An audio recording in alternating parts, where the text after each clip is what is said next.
ในโลกที่พัฒนาอย่างต่อเนื่องของตลาดการเงินมีรูปแบบของการประดิษฐ์สร้างความโปร่งใสและกำไรบริษัทลืม Capital Corporation พวกเขาเสริมขยายโอกาสการลงทุนของ Eagle เพื่อบรรลุความยิ่งใหญ่ร่วมกันลัน Capital ได้สร้างสถานที่สำหรับตนเองเป็นจุดใจกลางของการเสนอเรียนเบื้องต้นขับรถอนาคตของการเงินยุทธศาสตร์การสร้างกำไรของพวกเขาถูกสร้างขึ้นอย่างพิถีพิถันในขณะที่พวกเขาเจาะลึกเข้าไปในโลกของ Life Close พวกเขากำหนดโอกาสที่บ่เพียงแต่สัญญากับผลตอบแทนแต่ยังสร้างอนาคตด้วยเริ่ม Capital ท่านสามารถคาดหวังว่ากำไรประจำวันจาก 1.7% ถึง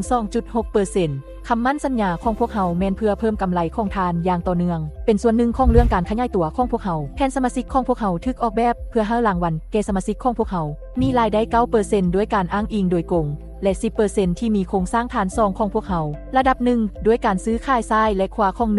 1,000แต่ละคนพวกเขาได้รับรางวัล100ระดับที่2เพิ่มความพยายามของทานเป็น500ทั้ง2ฝ่ายและได้รับ200กับ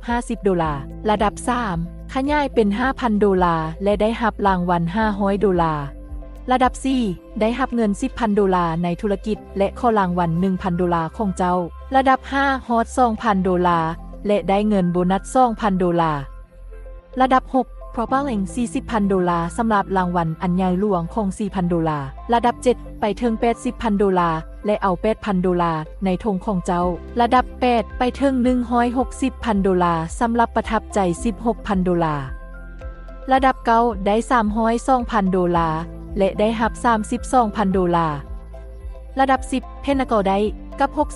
$640,000สำหรับทั้ง2ฝ่ายรางวัลอันใหญ่หลวงของ